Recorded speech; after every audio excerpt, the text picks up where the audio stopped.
Tu regardes bien l'Erasmus Comédie à l'occasion de la 6e édition du Gala de l'humour cannois. Et salut, je suis avec Louis qui va représenter le Venezuela. Comment ça va? Ça va très très bien, toi? Comment estás? Muy bien, amigo. Ouais. Ah, est-ce que j'ai un bon espagnol? Est-ce que tu peux le dire justement à l'antenne? Non. Bon, ben voilà. Il a perdu. Voilà, il va perdre. Non, Ah, t'es content d'être avec nous ce soir? Je suis très content. Voilà, Franchement, c'est- ça me fait grave plaisir d'être Qui là. est le meilleur? Toi, t'es jury ou pas? Je quoi? Ça dépend. T'es jury? Je jury? Je suis jury, bien sûr. Ah bah c'est toi. Voilà. C'est toi le meilleur. Il a dit que j'étais le meilleur. En fait, je suis juste le présentateur. À de suite. Let's go! Alright, ok. Bonsoir, est-ce que ça va à Cannes? Alors les amis, aujourd'hui, je voulais vous parler, nous, les humoristes, pourquoi on fait du stand-up. Il y a plein de gens qui pensent c'est parce qu'on veut s'exprimer, parce qu'on pense qu'on est drôle, mais pas du tout. Il y a plusieurs possibilités. Soit on est au chômage, soit on est des étrangers. Moi, je suis les deux. Voilà. J'ai présente, je m'appelle Luis, je suis né au Venezuela. Pour ceux qui ne connaissent pas, c'est un pays très pauvre, très dangereux. Les gens ont des armes, veulent toujours te voler. Et je vous raconte une anecdote qui m'est arrivée. C'était minuit, j'étais avec ma casquette, mon téléphone, et d'un coup, il y a un mec qui arrive avec un pistolet. Il me dit « Vas-y, donne ton portable !» Je lève ma tête, c'était mon cousin. Du coup, j'ai décidé de partir en Europe. Ma mère, elle m'a dit « Tu sais, Luis, Venezuela, c'est un endroit très sale, très dangereux, va faire tes études en France. » Du coup, je prends l'avion, je descends de l'avion, j'arrive à Marseille. Je déménageais de Venezuela à Marseille. J'ai l'impression que j'avais juste bougé les quartiers, tu vois. J'arrive à Marseille, à la gare, à minuit, et c'est la première fois que j'ai vu une bagarre entre une mouette et un rat. Voilà. Je comprends rien. Et j'ai vu un couple marseillais. Je suis sûr que le couple il était marseillais. Pourquoi? Parce que le mec il était assis, il était chauve. Il a sa meuf qui arrive, il a fait un bisou sur le front, il a fait j'étais ma petite boule de pétanque, quoi. Je ne sais pas comment ça se passe, la sexualité chez eux. Comment la meuf, elle arrive, elle a dit viens, je vais te caresser le cochonnet. Je sais pas, tu vois. Je sais pas comment ça se passe chez eux, tu vois. Non, je suis arrivé à Marseille. Heureusement, à l'époque, j'avais un oncle qui est venu me récupérer à la gare. Elle m'a dit t'inquiète, viens, je te ramène dans la voiture. On arrive dans sa voiture. Twingo 2003, rouillé sa mère.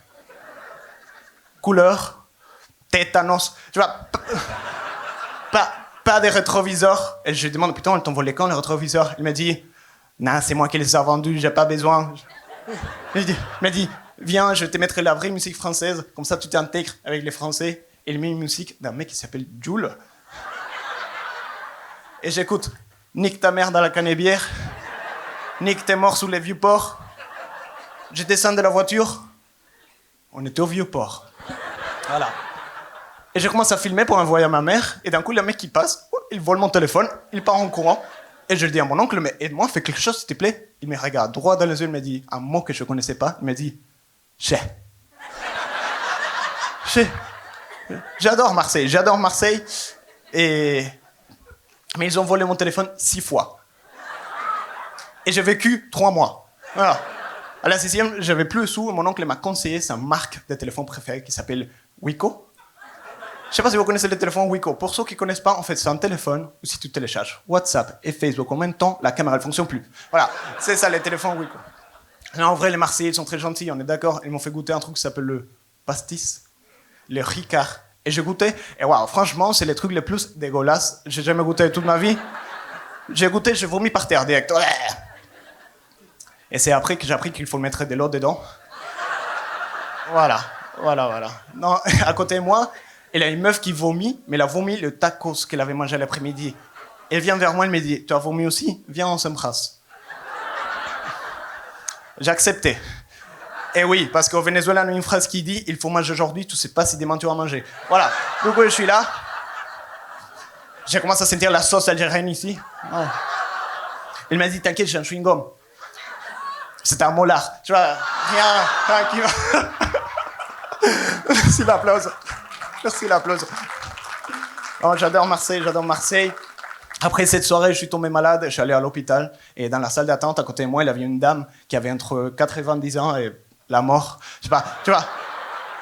Elle touche mon épaule, elle me dit, jeune homme, j'ai entendu votre accent, vous venez d'où? Et je lui explique que je viens de l'Amérique latine, etc. Elle me regarde droit dans les yeux, elle me dit, ah, Latino caliente. Qu'est-ce qu'il attendait comme réponse? Il attendait quoi? Ouais. Non. En plus, elle vient vers moi, elle me sent, elle fait... En plus, vous sentez les tiers-monde. Toi, tu sens les cercueils, je t'ai rien dit. Vraiment, vraiment. Non, j'adore. Je suis très gentil, j'ai grandi, j'ai trouvé un boulot. J'ai trouvé le boulot d'immigrés les plus hypocrites du monde. Je suis guide touristique en France. Je raconte l'histoire d'un pays où je suis arrivé illégalement. Je m'en fous. Non, mais ça, je fais ça à Nice. Je ne sais pas si vous connaissez Nice, mais c'est une arnaque. Colline du château, pas de château. Promenade des Anglais, que des Arabes. Tu vois, c'est n'importe quoi. Merci. Ah, le public des droites. Ah, cette vanne, ça fait rire. Non, mais j'ai rencontré des gens. J'ai rencontré une touriste. Elle s'appelait Fatima. Et sur son Instagram, c'était Fatima in Paris. Parce qu'elle est passée une semaine à Paris. Ça fait 3 ans, elle est rentrée chez elle. Fatima in Paris. C'est comme si moi, je mettais Louise in Algérie. Juste parce que je suis passé une semaine à Marseille. Aucun rapport. Non, vraiment. Je voulais vous parler vite fait des clichés sur les latinos. Il y a beaucoup de clichés. Je me suis rendu compte la première fois que je suis sorti en boîte de nuit, j'avais ma moustache, un chapeau mexicain, mon accent. Genre, c'était évident que j'étais latino, tu vois. Je rentre dans la boîte, je monte aux toilettes 3 fois.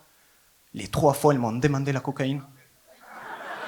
La 3e, c'était un latino. Elle me dit, ah, t'es latino aussi, t'as la cocaïne. Je dis, non, frérot, c'est pas parce que je suis latino que j'ai la cocaïne. Elle me dit, ah, ok. Bon, tu en veux? Je descends les escaliers, il y a une meuf dans la boîte qui essaie de me draguer. Elle m'a dit, ah, t'es latino? Salsa, fiesta, favelas.